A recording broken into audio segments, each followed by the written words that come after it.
درود بی‌پایان به ایران، درود بی‌پایان به همه شما دوستان عزیزی که بیننده این برنامه هستین. در خدمت پدر هومر گرامی هستم با 74مین برنامه از مجموعه شاهنامه با هومر آبرامیان و 30مین قسمت از داستان سیاوش.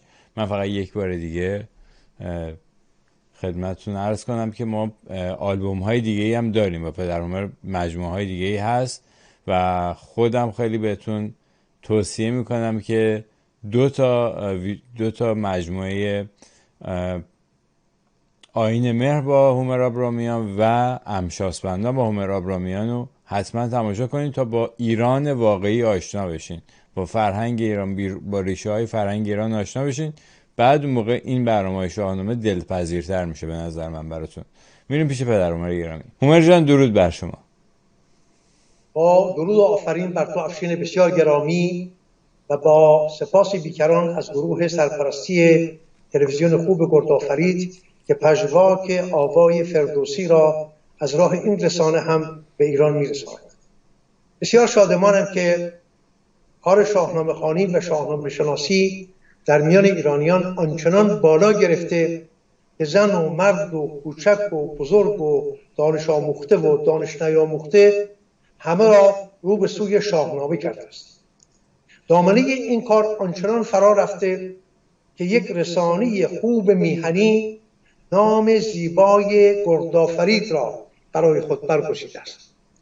من با شرمساری بسیار باید بگویم که در روزگار جوانی من این گونه نبود. در روزگار نوجوانی و جوانی من در زیر بار اندیشه های ایران ستیزانه توده‌ای ها و دیگر پشت به میهن کرده های فرومایه اگر از گردآفرید و سیندخت و آذرمیدخت و همای و آرتمیس و یوتاب و گردیه سخن میگفتی، انگاری که با زغال بر پیشانی خود نوشتی من دبنگ و نادانم، من از جهان نو هیچ نمیدانم. این جهان نو همان جهانی بود که توده‌ای ها و دیگر گروهک های کمونیستی از زمان کارل مارکس میگفتند برای ساختن ارزش های نو باید ارزش های کهن را ویران کرد. در این چشمانداز میهن پرستی، گرامیداشت بزرگان، گرامیداشت و پایبندی به خانواده، پاسداری از درفش شیر و خورشید نشان، سامان بخشیدن به یک ارتش توانمند میهنی همه و همه ارزش‌های پوسیده کهن بودند که میبایست ویران میشدند تا ارزش‌های نوین و جهانساز مانند جهان وطنی و پشت به ارزش‌های میهنی کردن، پذیرش درفش داس و چکش نشان جای درفش شیر و خورشید نشان، هورا کشیدن‌های دیوانه‌وار برای ارتش اتحاد جماهیر شوروی به جای پشتیبانی از ارتش ملی، همه اینها جهان نوین بود با آن جهان کهن. اگر می‌خواستی سری در میان سرها برافرازی، میبایست به جای گردآفرید و آرتمیس و سیندخت و دیگر بانوان بزرگنام ایرانی از جمیله بوپاشا شریک آدمکش و مبارز جبهه آزادی بخش ملی الجزایر یا دیگر زنان جهان عرب یا زنان برجسته در اتحاد جماهیر شوروی سخن می‌گفتند. سخن گفتن از شاهنامه و یادکرد فردوسی و زکریای رازی و پور سینا و خیام و دیگر بزرگان ایران نشان واپسماندگی بود. میبایست از لامارتین، از داستایوفسکی، از تولستوی، چخوف، بالزاک، ماکسیم گورکی، مارکس و انگلس و لنین سخن میگفتی بی آنکه یکی از نوشته هایشان را خوانده باشی، بی آنکه فهمیده باشی مارکس چه میگوید، لنین چه یاوه میبافد. اگر شاعر یا نویسنده یا خواننده بودی، بایسته ترین خویشکاری تو این بود که همه ارزش‌های میهنی را خوار بشماری. لجن‌های برآمده از اندیشه‌های ایران ستیزانه و بیگانه پرستت را بر بالای بلند کوروش و داریوش و رضاشاه بزرگ و دیگران پشنگه کنیم. استالین و لنین و مائو تس‌تونگ و چگوارا فیدل کاسترو را گرامی بدارم. هرچه از ایران برآمده را زشت و خوار و بی‌ارزش و نکوهیده و هرچه از سازمان‌های انقلابی اروپا و آمریکای جنوبی و اتحاد جماهیر شوروی و آدمکشان عرب برخواسته بود را شایان ستایش بداریم. در خانه اگر جوانی بود فرتوری از ارنستو چگوارا یا فرتوری از علی سگ‌کش بر دیوار خانه دیده میشد، ولی دیوار هیچ خانه ایرانی در روزگار نوجوانی من جایی برای فرتور فردوسی، فرتور زال و سیمرغ و زال و رودابه و بیژن و منیژه و هفت‌خان رستم و گردآفرید و رستم دستان نداشت. و همیهنانم برایند آن همه زشتکاری‌ها و تبهکاری‌های من و دیگر همسن و سالهای من جهنمی بود به نام جمهوری ننگین دامن اسلامی که میلیون ها جوان ایرانی را در کام زهراگین خود فرو برد. امروز پیرانه سر بسیار شادمانم که شما جوانان خوب میهنم را میبینم که شایست از ناشایست میشناسید و راه ما از خویشتن بیگانه شدگان را پی نمیگیرید. خداوند جان و خرد همیشه در زندگانی شما باشد و بماند. برگردیم به شاهنامه. در نشست پیشین تا بدانجا خواندیم که گرسیوز نیای بزرگ اصلاح طلبان امروز پیکی به سوی سیاوش فرستاد که من همه دانش و توانش خود را به کار بردم تا شاید آتش کینه و بددلی را در دل افراسیاب فرو بنشانم، ولی شوربختانه سودی نبخشید. پس تو سپاه بیارای و آماده نبرد با افراسیاب باش. سیاوش ندانست بازار اوی، همی راست پنداشت گفتار اوی. همان گونه که ما در سده‌های گذشته بازار تباه کننده شطرنج بازان بزرگ سیاسی جهان و دکانداران دین را ندانستیم و بارها و بارها به دست خود خاک بر سر خود ریختیم. سیاوش هم ندانست بازار گرسیوز را.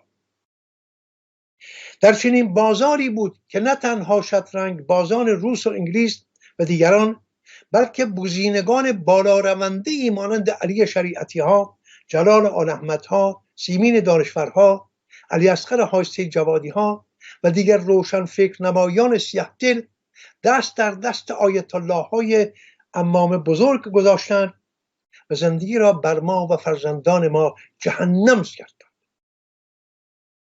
فرنگیس گفت ای خردمند شاه، مکن هیچ گونه به ما در نگاه. به مادر یعنی به من و فرزندی که در زهدان دارم، به ما در نگاه نکن، یعنی به ما نگاه نکن. یکی باری گامزن برنشین، میاب ایچ رامش به توران زمین. تو را زنده خواهم کمانی به جای، سر خویشتن گیر و ایدر مپای. سیاوش بدو گفت کان خواب من به جای آمد و تیره شد آب من.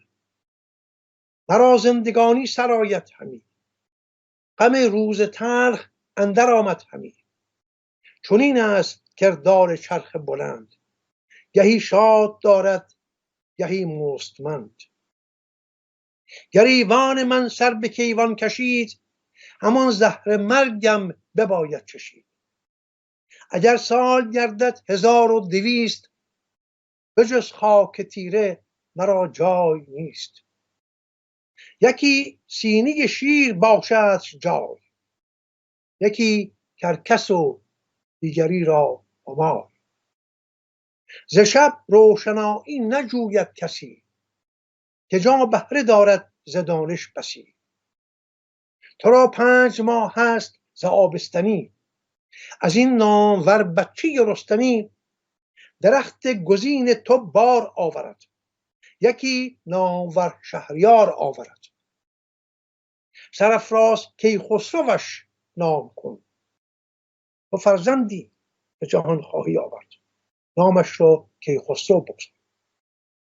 سرافراز کیخسروش نام کن، به غم خوردن او دل آرام کن. یعنی از من دل بکن، از این پس تو هستی و میوه زندگانی من و تو. کیخسرو: به غم خوردن او دل آرام کن، ز خورشید تابنده تا تیره خاک، گذر نیست از رای یزدان پاک. این رای یزدان پاک همان سامان و هنجار هستی است. این سامان و این هنجار هستی است که زایش و رویش و گیرش است. این چرخه را نمیتوان از کار باز انداخت. گذر نیست از رای یزدان پاک. ز پر پشه تا پی ژنده پیل، همان چشمه آب و دریای نیل، همه اینها در زیر همان سامان و هنجار آفرینشند. در این زنجیری هستی. نهانی مرا خاک توران بود، که گوید که خاکم به ایران بود. در روش من چنین است. ای کاش در ایران می مردم، ای کاش پیکرم با خاک ایران می آمیخت. دریغا که چنین نخواهد شد. دریغا و دردا که بیرون از خاک میهنم به خاک فرو خواهم رفت. چنین گردد این گنبد تیز رو، سرای کهن را نخوانند نو. از این پس به فرمان افراسیاب، مرا بخت خرم درآید به خواب. ببرند بر بیگنه این سرم، به خون جگر برنهند افسرم. در برخی از نسخه ها، نسخه نویس شیعه مذهب که کمترین آشنایی با فرهنگ ایران پیشا اسلام ندارد، بر پایه آیین ننگین شیعه گری چنین آورده است: نه تابوت یابم نه گور و کفن، نه بر من بگرید کسی ز انجمن. ببینید، این گونه نالیدن و زار زدن شیوه آخوندهای پوسیده مغز و نوحه خوانهای گندیده دهان است، نه آیین پهلوانان ایران زمین. آنچه که سیاوش در پیشبینی آینده خود به همسر دلبندش میگوید چنین است. میگوید: بمانم چون بیگانگان روی خاک، سرم گشته از تن به شمشیر چاک.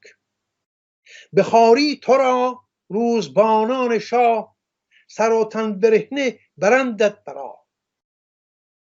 واژه روزبان در شاهنامه به چمهای گوناگون به کار رفته است. گاه به چم درگاه نشین، دربان، گاه به چم زندانبان و گاه به چم دشخیم با آدم کش. در اینجا همان دشخیمان و آدم کشان است.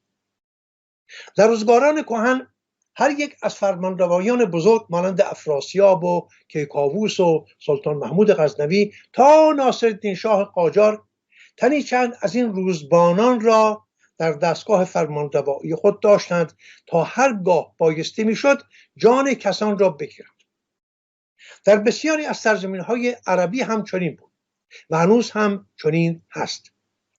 ولی از زمان روی کار آمدن حکومت ننگین دامن اسلامی در ایران، به ویژه از زمان روی کار آمدن جانور روان پلیدی به نام سید علی خامنه‌ای، شمار روزبانان از صدها هزار تن هم فزونی گرفته است.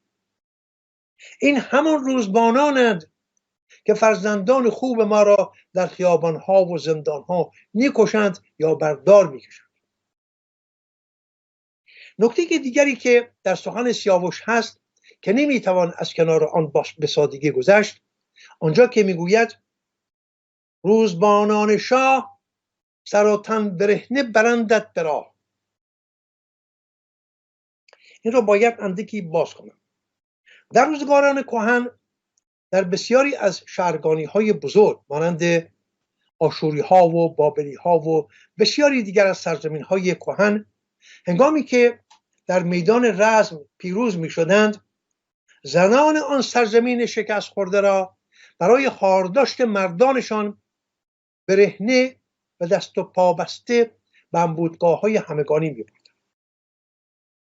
اگر سری به دیرینکده های اروپا مانند دیرینکده لندن و لور در پاریس بزنید، سنگنگاره های بسیار خواهید دید که گروهی از جنگاوران زره‌پوش شمار بزرگی از زنان را برهنه کرده و زنجیروار به هم بسته و در خیابانها و بازارهای شهر برهنه میکشند تا مردان آن سرزمین را خوار بشمارند. تورانیان نیز چنین میکردند و سیاوش این را میداند. خوشا که به راستی خوشا که ایرانیان هرگز این کار را نکردند در هیچ چرخی از تاریخ. این مایه سربلندی تو جوان ایرانی است که نیاکان تو هرگز چنین نکرد. یک برگ نمیتوانید پیدا کنید. شما در هیچ یک از سنگنگاره های تخت جمشید یا سنگنگاره های به جا مانده از روزگاران کهن چنین چیزی نخواهید دید و این باید مایه نازش و بالش ما ایرانیان و شما جوانان ایرانی باشد که هرگز چنین ننگی را بر خود هموار نساخته و مایه ننگ و شرم فرزندان برومند ایران نگشته.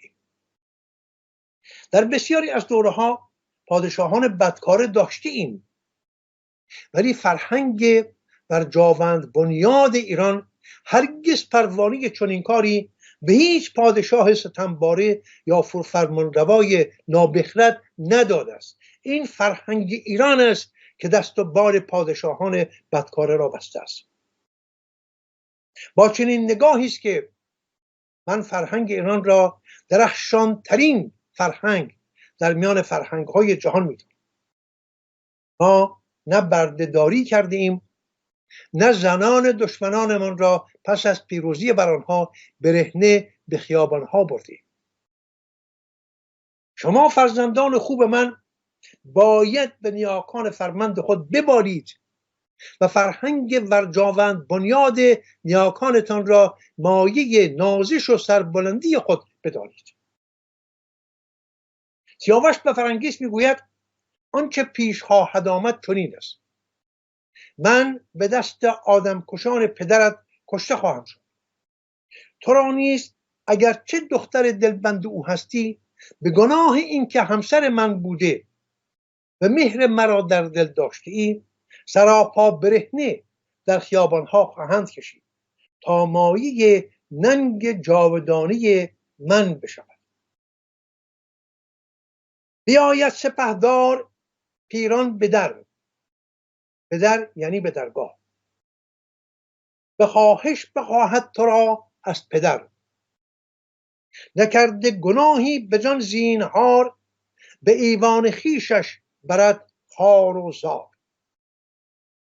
پیران که پهلوانی است خردمند نزد افراسیاب خواهد رفت و تو را از بند او خواهد رهانید و به خانه خود خواهد برد. نهی اندر ایوان پیران تو بار، به فرمان دادار پروردگار. تو در خانه پیران بار بر زمین خواهی گذاشت و کیخسرو را به جهان خواهی آورد. برآید بر این روزگاری دراز، که خسرو شود بر جهان سرفراز. از ایران بیاید یکی چارگر، به فرمان دادار بسته کمر. بود نام او گرد پرمایه گیو، به توران نبینی که او نیست نیو. نیو یعنی پهلوان، دلیر، یل، رزماور، جوانمرد. چنین کسی با چنین ویژگی ها که همانند او در هیچ کجای جهان نیست، حتی در ایران، به اینجا خواهد آمد. از ایدر تو را با پسر در نهان، سوی رود آمو برد در نهان. از ایدر یعنی از اینجا. تو را همراه با فرزندت، همراه با کیخسرو از اینجا خواهد برد. اینا پیشگویی های یا پیشبینی های سیاوش است در واپسین دم زندگی. نشانند بر تخت شاهی ورا، یعنی فرزند تو و فرزند مرا بر تخت پادشاهی خواهند نشاند. نشانند بر تخت شاهی ورا، به فرمان بود مرغ و ماهی ورا. همه آنچه که در زیر آسمان و بر روی زمین است از او باید فرمان برداری کند. سخن از کیخسرو زاده سیاوش در میان است. اوست که به زودی فرمانروای بخش بزرگی از جهان خواهد شد و کین پدر و مادر را از دشخیمان خوناشام خواهد ستاند. چو تاج بزرگی به چنگ آیدش، به کین دست یازد که ننگ آیدش. چو گردد زمین سبز و که لاله پوش، زمانه ز کیخسرو آید به جوش. از ایران یکی لشکر آید به کین، پرآشوب گردد سراسر زمین. بر این گونه خواهد گذشتن سپهر، نخواهد شدن رام با کس به مهر. بسا لشکرا کز پی کین من، بپوشند جوشن و آیین من. آیین من یعنی برابر آیین ایرانیان، برابر آیین جوانمردان ایرانی جامعه رزم به تن خواهند کرد و دریا دریا خون پدید خواهد. ز گیتی سراسر برآید خروش، زمانه ز کیخسرو آید به جوش. بسا سرخ و زرد و سیاه و بنفش، کز ایران به توران ببینی درفش. در شاهنامه درفش‌ها با نگاره‌ها و نقش‌های بسته‌بران‌ها کاربردهای گوناگون و بسیار گسترده دارد. بسیاری از ستایش‌های دلانگیز رزمی از همین رنگ‌ها و نگاره‌ها مایه می‌گیرند. درفش‌هایی که در شاهنامه دیده می‌شوند، در همه اینها را در دو گروه می‌توان دسته‌بندی کرد. درفش اهورایی کیانی برای ایرانیان و درفش اهریمنی برای انیران. روی هم رفته در این دو دسته میتوان همه درفش ها رو بسته‌بندی کرد.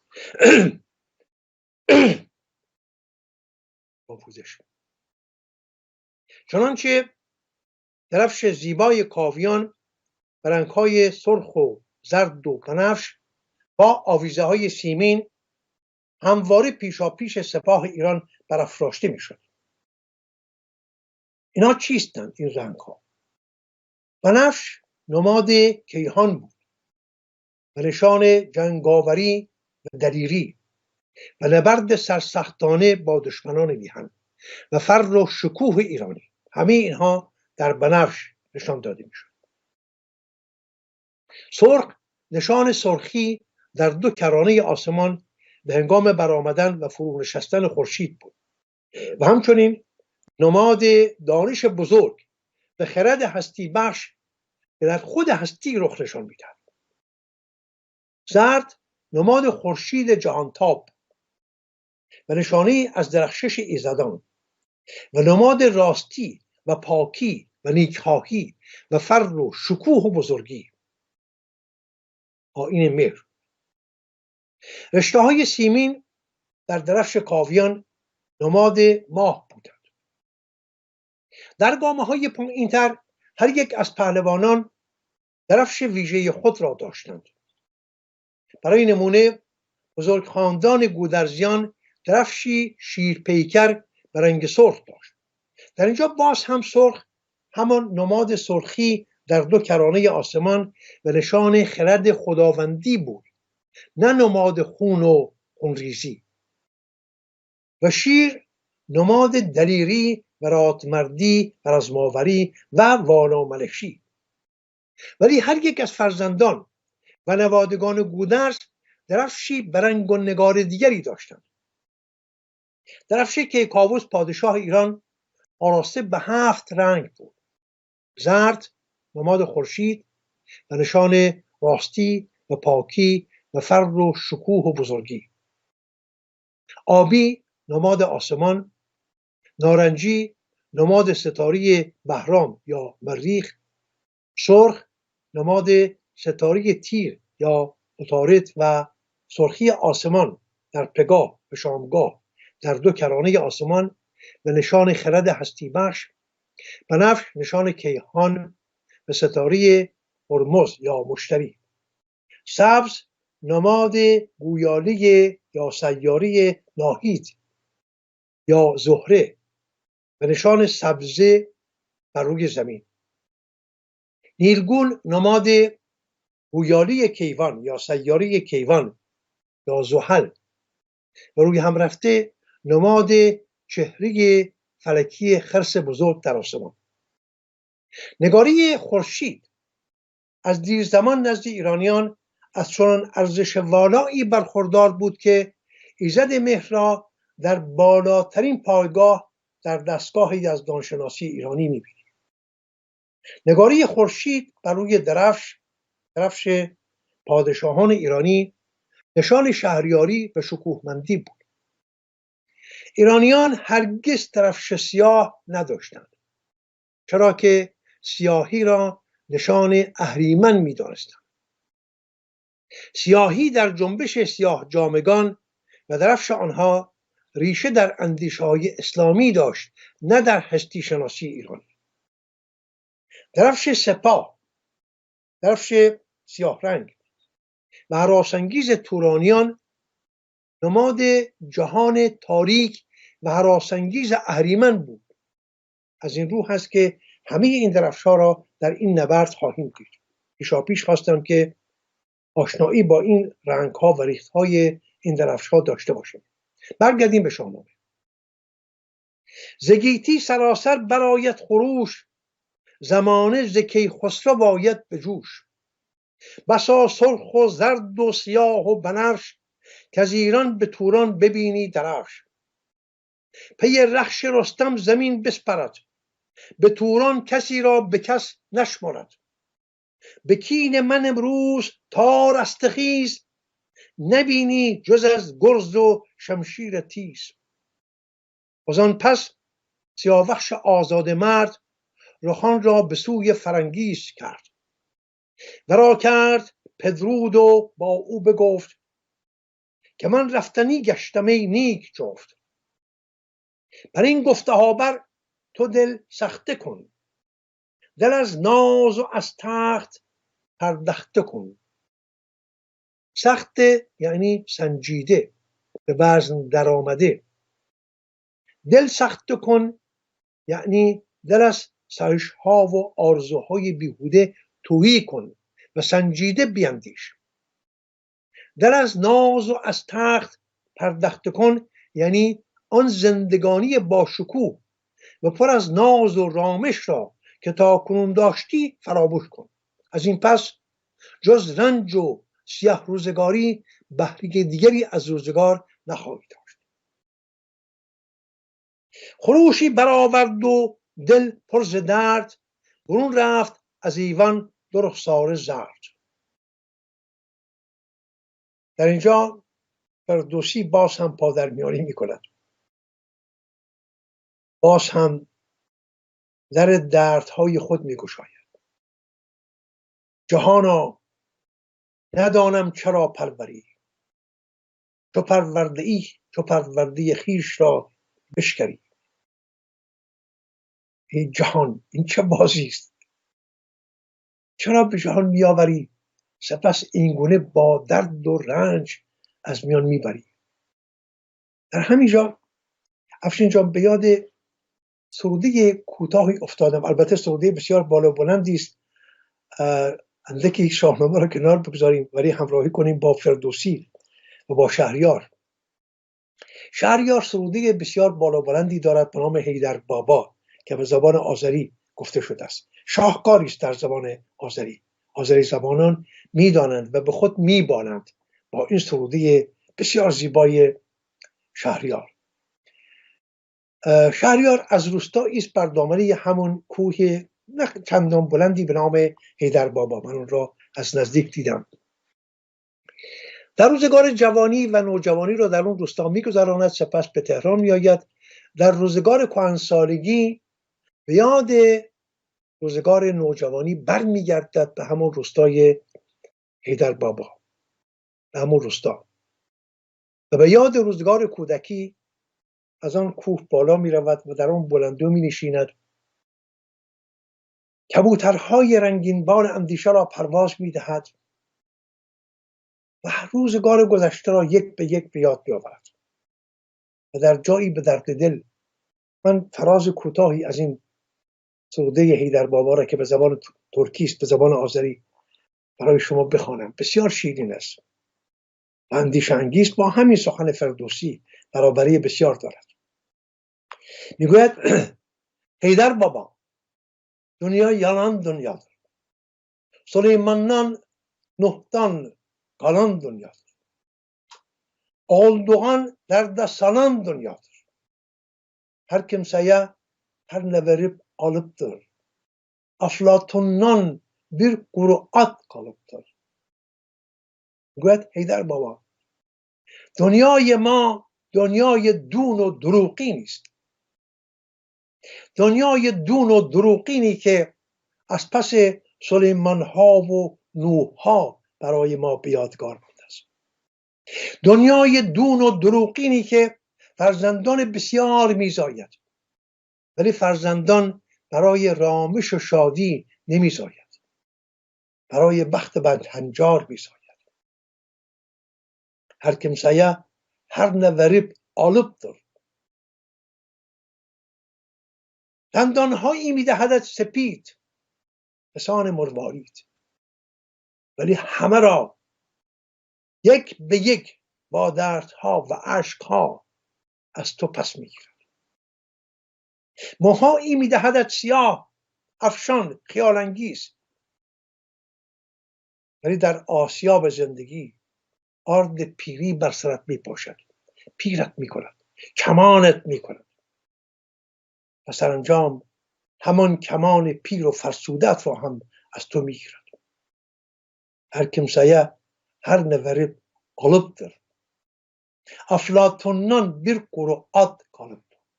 همه هر آنچه را که به ارزانی و فراوانی به تو میدهد، همه را با رنجها و دردها از تو باز میستاند.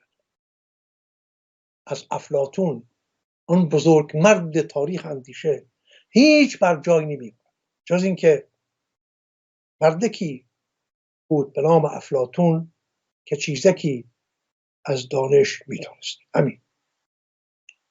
اینجا فردوسی کمابیش همان سخن میگوید: جهانا ندانم چرا پروری، چو پرورده خویش را بشکن. شکردن یعنی شکار کردن، شکستن. فرنگیس رخ خسته و کنده موی، روان کرده بر رخ ز دو دیده خون. خسته یعنی زخمی. سیاوش چو با جفت غمها بگفت، خروشان بدو اندر آویخت جفت. رخش پر ز خون دل و دیده گشت، سوی آخر تازی اسپان گذشت. تازی اسپان رو هم گفته بودم که اسب عربی نیست. این واژه اسب عربی، اسب تازی، نادرست است. اسب پازنده است، وگرنه اسب عربی در توران زمین و در آن سوی آمودریا چه میکنه؟ بیاورد شبرنگ بهزاد را، که دریافتی روز کین باد را. اسبی که در میدان نبرد بادسان بر زمین میگذرد و بر دشمنان میتازد. خروشان سرش را به در بر گرفت، لگام و فسارش ز سر برگرفت. به گوش اندرش گفت رازی دراز، که بیدار باش و با کس مساز. تو کیخسرو باید به کین خواستن، لگامش تو را باید آراستن. از آخر ببر دل به یک بارگی، که او را تو باشی به کین بارگی. بارگی یعنی اسب. این شبرنگ بهزاد را به یاد داریم. ببینید، سیاهی در نام سیاوش و شبرنگی در نام این اسب نشان گونه ای پیوند تنی و روانی میان سیاوش و شبرنگ است. و یاد داریم هنگامی که سیاوش از میان دو کوه آتش میگذشت سوار بر همین شبرنگ بود. اکنون سیاوش امید بریده از زندگی به نزدیکترین یار خود که همین شبرنگ بهزاده است می رود و سپارش می کند که پس از من به کسی سواری مده، در آخر هم نمان، برو به هر جا که می توانی و از چشم دوست و دشمن دور بمان تا زمانی که پسرم کیخسرو آماده کارزار شود. آنگاه باید او را بیابی و همون گونه که در کنار من بودی در کنار کیخسرو باشی و بمانی و در روز که این خواهی یار و یاور او باشی. ورا بارگی باش و گیتی بکوب، اسب او باش و گیتی بکوب، ز دشمن به سمت زمین را بروب، دگر بارگان را همه کرد پی، به شمشیر ببرید برسان نی، به گنج اندر آگند چیزی که بود، ز ایوان و گلشن برآورد دود، همه را به آتش کشید، ز دیبا و دینار و در و گوهر، ز تاج و ز تیغ و کلاه و کمر، همه اسبان خود را پی برید، خانه و کاخ و ایوان و همه آنچه را که با رنج بسیار ساخته و فراز آفریده بود را به آتش کشید تا هیچ چیز به دست افراسیاب و سپاهیان او نیفتد. چون این کرده شد ساز رفتن گرفت، ز بخت بد خویش مانده شگفت، خود و سرکشان سوی ایران کشید، رخ از خون دیده شده ناپدید، یکی اسب آسوده را برنشست، رخ از خون دیده شده چون کبست. کبست خربزه تلخ و زهراگین هم ریخت دستنبوس بسیار تلخ است و اینکه سوار بر یک اسب آرام می شود نشانه این است که برای رزم نمی رود، می رود تنها برای اینکه رفته باشد. چو یک نیم فرسنگ ببرید راه، رسید اندرو شاه توران سپاه، سپه دید با گرز و تیغ و زره، سیاوش زده بر زره بر گره، به دل گفت گرسیوز این راست گفت، چون این راستی را نباید نهفت. پس از پیمودن نیم فرسنگ راه با سپاه افراسیاب روبرو می شود. افراسیاب با دیدن رزماوران ایران آراسته به گرز و تیغ و زره دل استوار می شود که گزارش گرسیوز در همه زمین ها درست بوده است. سیاوش بترسید از جان خویش، چو سالار توران رسیدش به پیش، سیاوش بترسید از بیم شاه، گرفتند ترکان همه کوه و راه، همی بنگرید این بدان آن بدین، که کینه نبودشان به دل پیش از این.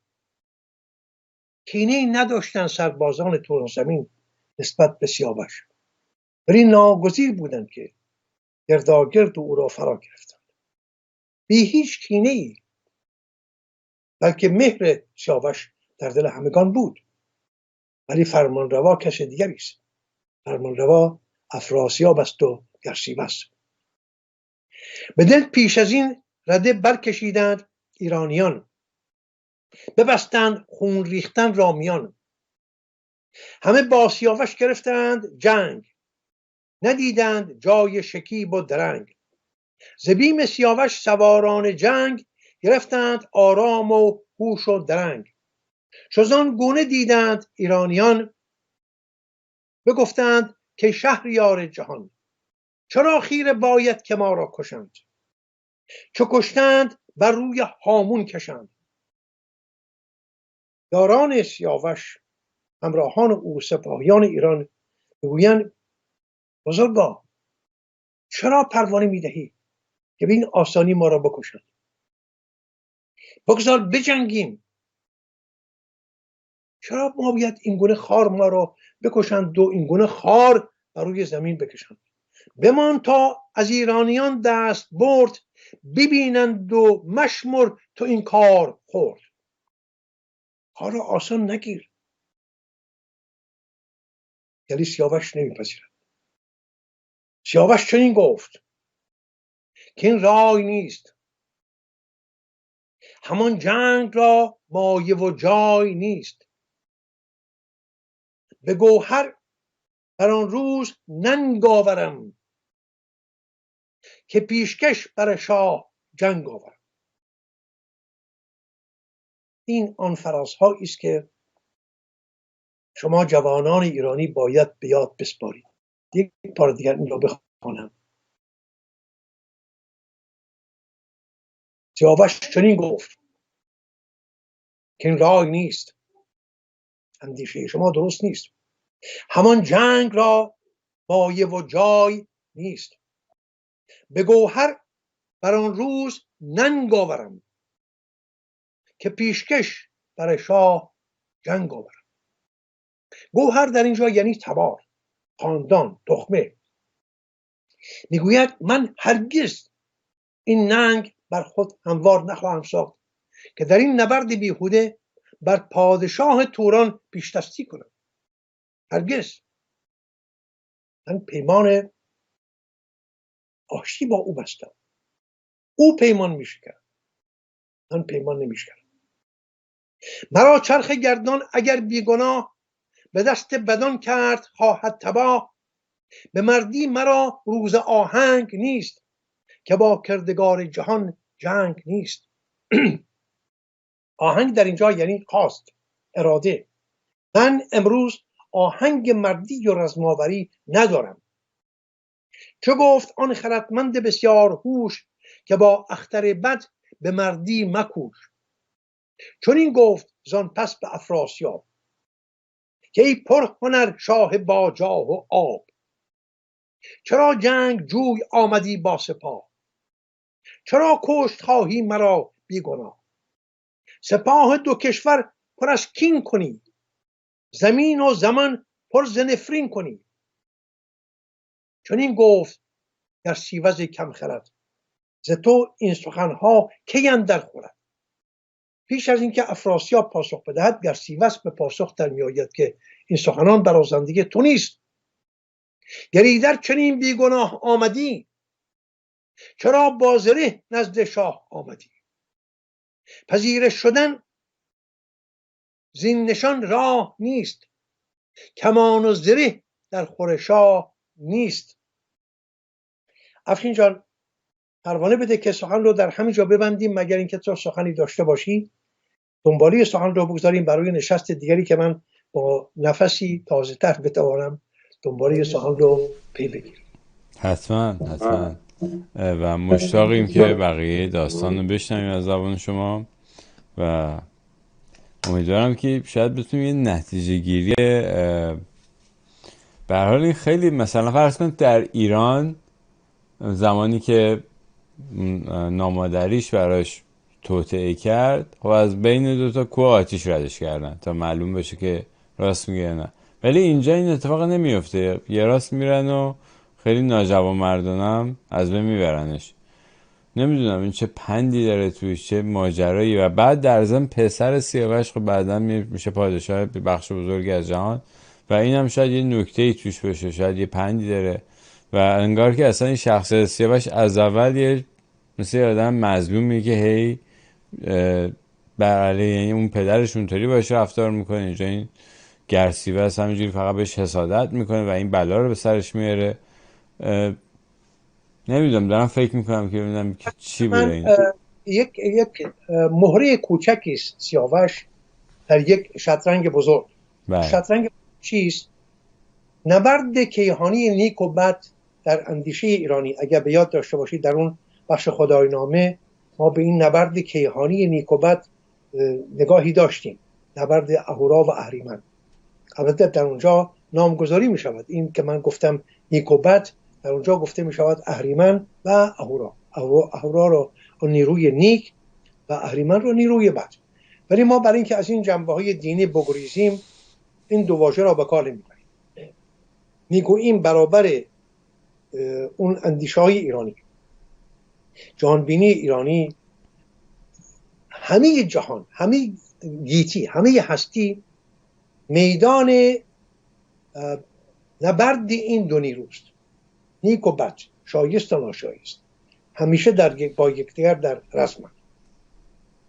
ما این رو در همه زمینه‌های زندگی خود هم می‌بینیم. گاهی رزم، اگر این رزم نباشد شاید زندگی بر جا نمی‌ماند. یک بار دیگر هم من این رو گفته بودم، فرض کنید که هر باشنده‌ای، هر پدیده‌ای در جهان هستی وارون خودش را با خودش و همراه با خودش دارد، در درون خودش دارد، مانند بالا پایین، چپ راست، گرم سرد، نرم سخت. همه اینها، هر پدیده‌ای وارون خودش را یا باژگونه خودش را در اندرونی خود دارد. سیاوش مهری است از این بازی، مهری نشان نیکی، ولی این نیکی نه تنها کشته می شود ولی نمی میرد. سیاوش مردنی نیست. اگه مرده بود ما امروز درباره او گفتگو نمی کردیم. اینا نامیرندگانند، اگرچه کشته می شود ولی دست زورآور مرگ به دامنشان نمی رسد. شاید این سخن من گونه شعر یا شعار شمرده بشود، ولی چنین نیست. اگر چنین بود، از خود تو افشین بسیار گرامی میپرسم چرا باید امروز من و تو زمان بگذاریم از فردوسی سخن بگوییم؟ 1000 و نمیدونم چند ده سال پیش. این همه گرفتاری خود ما امروز داریم. چرا باید رها کنیم برویم سراغ فردوسی؟ فردوسی که مرده است. ولی از تو میپرسم آیا براستی فردوسی مرده است؟ قطعا نه. نمرده است. ببینید اینا زندگان جاویدن، اینا در این بازی شطرنج همیشه هستند. کوروش بزرگ اگر هم بخواهد بمیرد نمیتواند بمیرد، نمیتواند. اینا باید زنده باشد. سیاوش یکی از این هاست. سیاوش نماد نیکی است. گاه نرمششان میدهد، آری، گاه شاید ما با نگاه امروزی شاید برخی از رفتارهای او را نپسندیم. یعنی چه؟ پیمان بستم پیمان نمیشکنم. آقا دارد سرت رو میبرد، تو که میتوانی از خود پدافند کنی. چرا شمشیر نمیکشی؟ اصلا چرا شبرنگ رو گذاشتی؟ سوار بر اسب آرام شدی. شبرنگ با تو زاده شده بود که در میدان با تو بمیرد. چرا رهایش کردی؟ چرا؟ برای آرمانی بزرگتر. ببینید آرمان سیاوش این نیست که جان خود برهاند. آرمان سیاوش این است که جهان را برهاند. با کی؟ به دست کیخسرو، فرزندش، از تخمه خودش، و با همکاری و با یارمندی شبرنگ، بهزاد شبرنگ. اینها نکته های بسیار باریک است در شاهنامه. شاید برخی از آنها امروز با پسند من و تو سر برابری نداشته باشند، شاید ما نپسندیم، ولی اگر اندکی دادگرانه تر بنگریم، اندکی نزدیکتر بشویم به اون هستی شناسی ایرانی، خواهیم دید نه، چنین نیست. اینها سیاوش یک گوهر بی همتایی است در کارنامه جهان.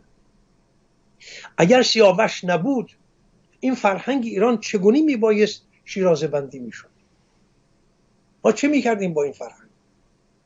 اگر همه رستم بودند، خواهیم دید پس از این جریان، پس از کشته شدن سیاوش، خب رستم چه میکنه؟ وای از اون روزگاری که این که میگویم یک بار دیگر خواهم گفت، وای از اون روزگاری که همه مردم ایران رستم بشن. چه ارزشی بر جای میمونه؟ این سخن نه برای خارداشت رستم میگویم. رستم ملت ایران است. تمامیت ملت ایران در رستم خودش رو نشان میده. ولی افشین جان، اگر سیاوش ها نباشند، اگر کیخسرو ها نباشند، از این رو هست که فردوسی رستم رو همیشه در خدمت، در پیشگاه سیاوش یا کیخسرو میبینه، در پیشگاه بزرگان، شاهان. اگرچه حتی برخی از این شاهان نیک کردار نیستن، بدکارن، زشتن، مانند خود کیکاووس پدر همین سیاوش. ولی باز هم رستم همانجاست، در گامه پایینتر. یک بار دیگر بنگریم، اگر همه تاریخ ما همه رستم بودن، کدام فرهنگ ساخته میشد؟ کدام زیبایی ساخت؟ همش کشت و کشتار بود، همش گرز بود و بزن و بکش و سر ببرو.